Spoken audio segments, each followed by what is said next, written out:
So today, lads, we're going to be talking about this, and it's a really interesting thing to see, and it's like what Caitlin Clark was doing to try get back playing last season. Obviously, this is something from a while ago. This is Lexie Hall, something that she posts. She said here, day 6 of posting one of my drafts, and so I don't have any anymore. Was going to post this on TikTok, and obviously, look, it's one of those things where people are like, oh, don't post that, but this puts to bed any of the Caitlin Clark is she's faking the injury. I think any realistic person knows Caitlin Clark was not faking an injury. I think the way that I think the reality is, like, could Caitlin Clark have played through the injury? Could she have played come playoff time? Probably. But listening to Caitlin Clark with everything, it sounds like about that she didn't get back to 100%, that she got back to like 80 or 90% and then just kept picking up new injuries because she was never 100% and she wasn't playing until she was 100%. That's genuinely what it sounded like from Caitlin Clark's perspective. And look, it was the smartest thing to do. The Fever, no offense, they nearly got to the finals, but like nobody thought they were going to get to the finals. Like this isn't one of those things where it's like, if we knew the Fever were close to winning, like I don't think anybody thought the Fever had a chance of getting to the finals that were Fever fans. I read it. I can't believe we beat the Dream. And the Dream were a horrible mismatch. They just shit themselves and the Fever stepped up. That being said, this is showing again Caitlin Clark trying to get back. POV, you say yes to your friends' crazy ideas just so you can hang out together. And it is Lexie Hull and Caitlin Clark in a hyperbaric chamber. Is that what it's called? Hyperbaric chamber. Obviously, shout out to Correlation for this aggregation, because my channel would be fucking dead if it wasn't for this Twitter page. So thank you again. But Caitlin Clark obviously in a hyperbaric chamber trying to get it. And that's the thing where it seemed like Caitlin Clark was doing everything, whether it be experimental, whether it be like obvious rehab. She was doing everything she could to try to get back. And then it just didn't happen.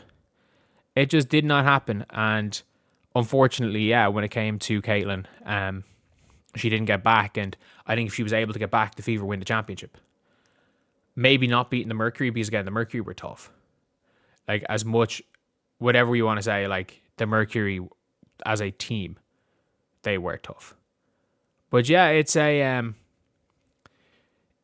interesting one to see this now. And obviously, look, never a dull moment with these two. Obviously, had we seen this during the season, it would have stopped. And look, maybe it wouldn't have. Like, it was like 2 years. It was like in 2024 when Angel Reese falls on her wrist.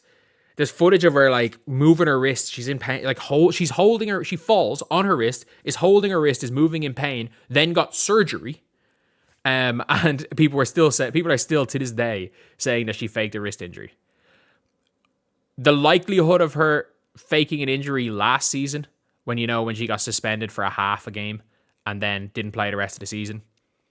I mean, the likelihood of her embellishing an injury in there is significantly higher than the one when she literally fell.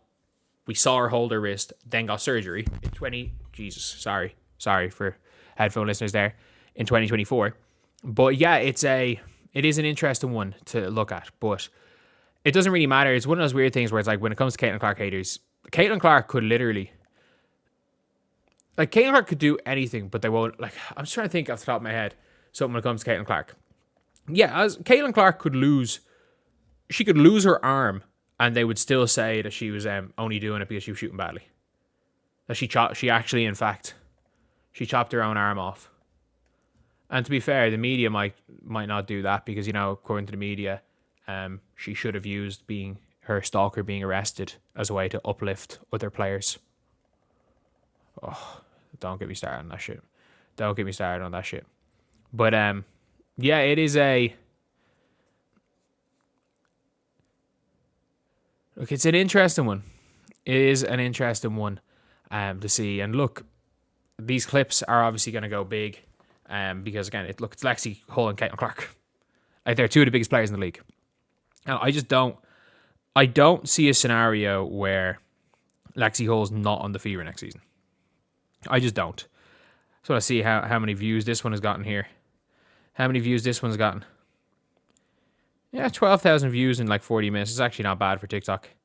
But like, everyone's going mad, being like, "What is this?" Didn't even realize it was Caitlin. Someone's like, "What are exactly the plans?" And I'm like, Caitlin was obviously getting that treatment, and Lexie just went with her.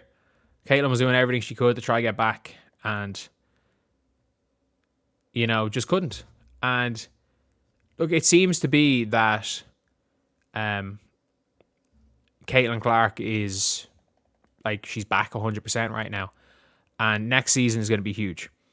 And the biggest thing is now with Caitlin is that she looks like she's back in shape.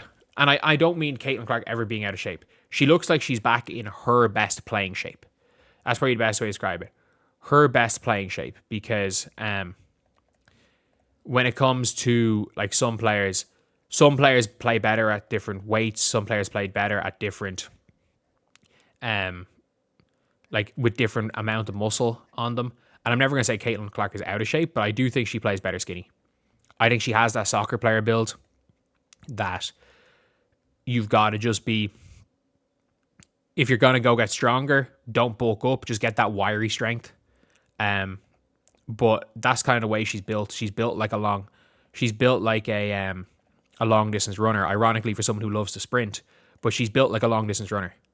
And what you don't want to do is put on too much muscle. Like, she's not built like Kelsey Plum.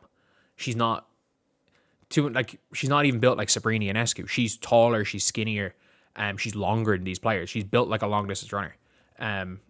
So you hope that she does get some of that, like, for lack of a better way of describing it, like, you can still get stronger without putting on muscle. Just get in the weight room, work on flexibility, and then just be able to do a better job of, taking the contact and hitting the deck. Become the ultimate foul baiter, because let's be real. That other guard you're competing with, Caitlin, is an elite foul baiter in Paige Bueckers, which Caitlin's not quite as good at. But yeah, that's pretty much it, lads. Obviously, these clips being shared around, even more proof that Caitlin Clark wasn't faking an injury. I don't think anyone with a brain ever thought that one. I do think it's still weird the way what the Fever did with everything. And again, we heard it from Scott Agnes that like the Fever literally lied about Caitlin Clark's ankle injury, which was like one of the worst injuries. They came out and they publicly lied about the ankle injury. So yeah, that one was a rough one. But yeah, either way, you don't have to like the Fever organization to be a fan of Caitlin Clark and be a fan of the players, or like what the organization has done. But yeah, that's pretty much it, lads. I'll see you guys.